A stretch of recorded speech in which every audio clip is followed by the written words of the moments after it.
Ladies and gentlemen, welcome to Metropolis Radio. Today we are talking about HBO Max and how the day-and-date release strategy for their 2021 film slate may have actually benefited them. But before we get started, guys, just remember that at least one of my videos every week will be exclusive only to my BitChute and Odyssey channels. The links to those are down in the description below. Anyway, guys, with that out of the way, let's take a look at HBO Max with this article here coming from Variety, backed by data. How movies powered HBO Max 2021 subscriber growth. WarnerMedia shared updated subscriber numbers Wednesday for HBO and HBO Max, noting that the 73.8 million total exceeded internal projections for 2021.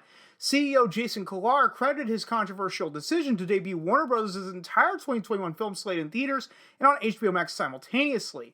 While the company stopped short of sharing any numbers on how specific movies performed, data from connected TV analytics firm Samba TV gives a sense of how the titles fared on the streaming service. And guys, I'm going to be splashing up a table right here where we're going to be taking a look at all the movies that released in 2021. So we can obviously see here, you know, The Little Things. I believe that's the movie with Denzel.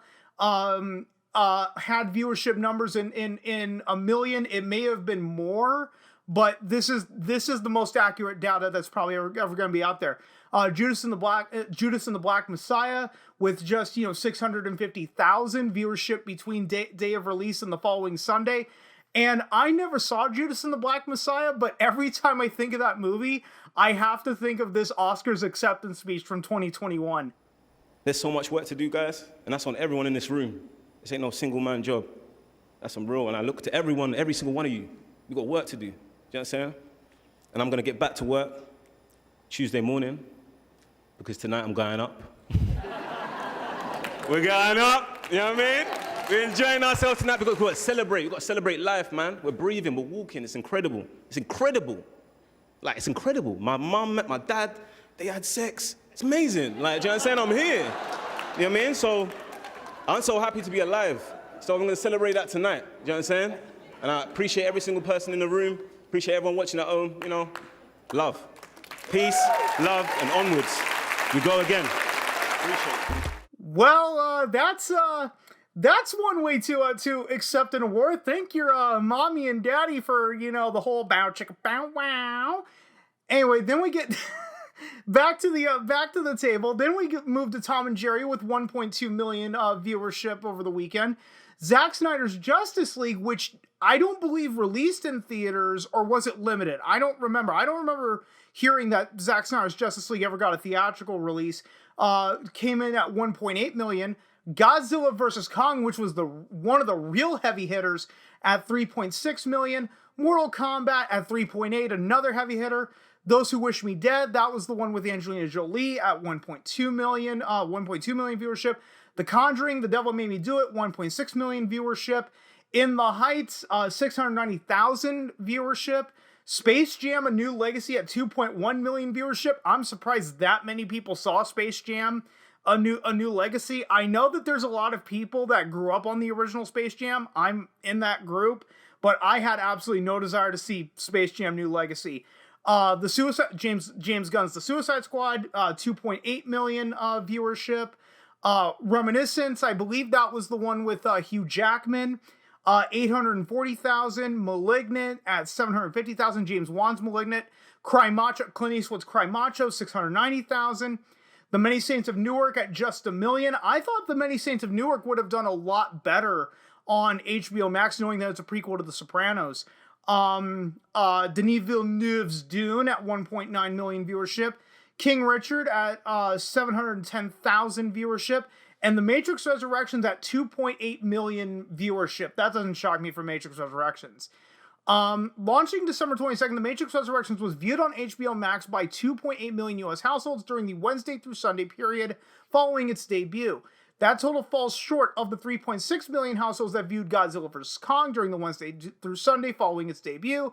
Godzilla and Matrix were the only two 2021 Warner Bros. Films that released on Wednesdays. Samba TV collects viewership data through proprietary content recognition technology on opted-in smart TVs and through partnerships with cable TV providers. Samba uses its data set to estimate household TV viewership, but does not estimate viewership on devices other than TVs. Panel members must watch a title for at least 5 minutes to be counted as a viewer. See, that right there, that's a bit of a problem, is that you only have to watch it for 5 minutes just to register as a view. So right there, this entire table is really called into question of like, so all I had to do was basically just sit through the main title sequence, and I'm considered a viewer by Samba TV. I know Netflix did something similar where it's like, oh, if you watch 2 minutes of anything, it's counted as a view. Yeah, look at how well that's been going for Netflix as of recently.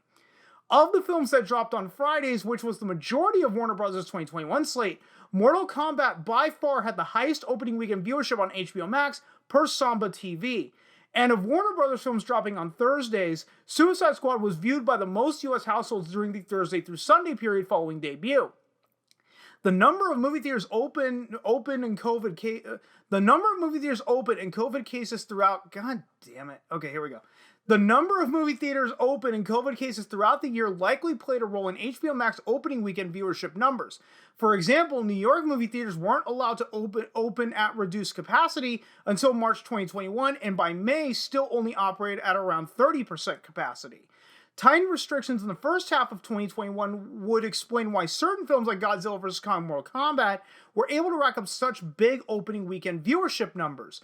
Well, how they were also able to rack up huge viewership numbers, let's be honest, what released between Godzilla vs. Kong and Mortal Kombat? Zack Snyder's Justice League. So how many people signed up just to watch the Snyder cut of Justice League, but also watch Godzilla vs. Kong and Mortal Kombat? There could be a correlation. There's absolutely nothing out there that can prove it. This is all anecdotal. There's no numbers, graphs, or statistics to back up my statement in that regard. It was more appealing for some consumers to view films on SVOD than rather in a theater. The aggressive day and date strategy, internally known as Project Popcorn, yeah, you couldn't come up with a more creative title, just call it Project Popcorn, was undertaken with the goal of boosting HBO Max subscriptions in mind. But that was always going to come at the expense of the slate's box office returns and cause considerable headaches for Jason Kilar, who was widely criticized for the decision by various profit participants, including leading directors like Christopher Nolan and Denis Villeneuve. Let's be honest, I think there were only 2 of Denis Villeneuve's movies have ever actually made money. So, there is that to consider. So he's a quote unquote leading director that got lucky with Sicario and Arrival. I believe there's one more that I'm leaving out. I think didn't he make money with Prisoners? I don't remember. But on the basis of simply helping boost HBO Max subscriptions, Project Popcorn seemed to succeed. AT&T senior EVP and CFO Pascal Desroches in April said that day-and-date films had, quote, been a great catalyst for subscriber growth at HBO Max.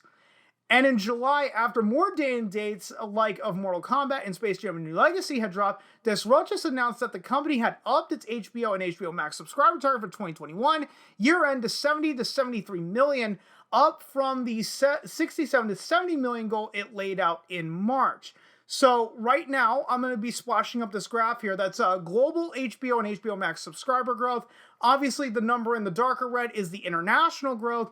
The number in the bright red is the US growth. We see quarter 4 2019. I believe that's when it launched. Launched with what is that final number? I believe it's like 54.7 million users. But here's the question that they're not discerning from this. How many of those accounts were activated? Because if you remember, HBO Max was not initially available on Roku devices and Fire TVs, I believe. So how many people, so it was only available through like your Xbox or your PlayStation 4. So, many people like AT&T customers got their HBO Max for free. So yeah, 54.7 million people in quarter 4 2019. But how many of those accounts are activated?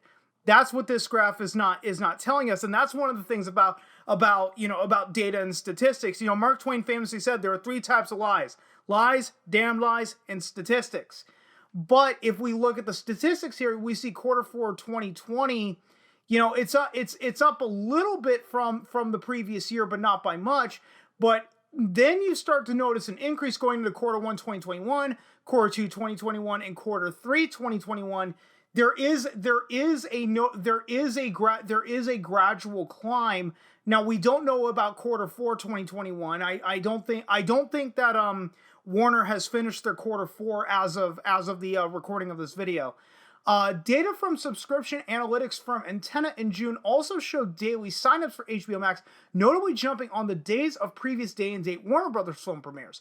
Still, it's possible that some WarnerMedia execs had higher hopes for what Project Popcorn could accomplish for HBO Max given the backlash they had to endure to get the plan off the ground. For example, the quarter-over-quarter growth rates of US HBO Max subscriptions trended downward between quarter four 2020 and quarter three 2021. The caveat here is that HBO left Prime Video channels in September, affecting the number of consumers that had access to HBO Max. Moreover, AT&T's quarter four 2021 results have yet to be reported and could indicate a notable upswing in US HBO Max subscribers. The January 5th WarnerMedia subscriber update didn't mention number of US HBO Max in quarter four specifically. And as we can see from the graph with the domestic HBO Max subscribers, we see we see a huge jump here. Okay, here we go. Wholesale, and then in retail, quarter four of 2020, it shot way up, but it's just been going down and down and down and down. So this tells you more about the domestic side. But even just judging the growth of HBO Max subs in quarter one and quarter two of this year alone, you might expect a more pronounced growth rate during months when films like Godzilla vs. Kong and Mortal Kombat were dropping. Also keep in mind that people were generally staying indoors more at the beginning of the year when vaccines had just started rolling out, giving them even more of a reason to stream video content and perhaps sign up for HBO Max. Looking at domestic HBO Max sub count specifically is important here because Project Popcorn only applied to the US. Warner Brothers films opened exclusively in theaters and internationally. And finally, we have this domestic HBO Max subscribers. We have wholesale subscribers versus retail. I believe the wholesale subscribers are the amount of AT&T customers, but again, how many of those accounts are still inactive? It's a number that we just don't know. But you might also look at the same data and say that HBO Max's growth would have been even worse had it not been for Project Popcorn, which helped cover up for TV series production that was delayed by the pandemic. HBO and HBO Max chief content officer Casey Bloys hinted at as much when he told Vulture in December that his company's day-and-date strategy, quote, was great for the service, especially during a time where schedules were not fully populated because of COVID-related production delays. The estimates by Samba are helpful because HBO Max does not regularly provide viewership metrics for its streaming titles like streaming leader Netflix does. WarnerMedia execs have also previously suggested that there are no imminent plans to change course on guarding viewership metrics.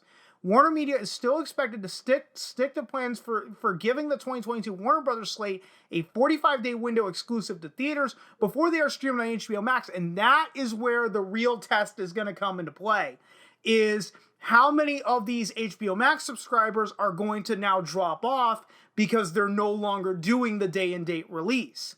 Right now, we don't know. That's something that obviously, unless if you're Nostradamus or you're what was her name, Miss Cleo, and you can look into your crystal ball, you may be able to know. But you may not be entirely accurate. So while the day-and-date releases, certainly did help HBO Max's 2021 subscriber growth, how many people who signed up during 2021 are going to keep the service knowing that no more movies are coming day and date? That one, folks, we're going to have to wait damn near a year in order to find out the answer to. And guys, that's pretty much all I've got for you. I could sit here and speculate all day long about what their losses are going to be, but that's not even worth toilet paper to just sit here and speculate, because God forbid if I'm dead wrong. So guys, I'm going to go ahead and surely end it right here. If you stuck around this long, thanks so much for doing so. And if you've been following me long enough, you know I'm terrible at ending these videos, so I will just see you guys next time.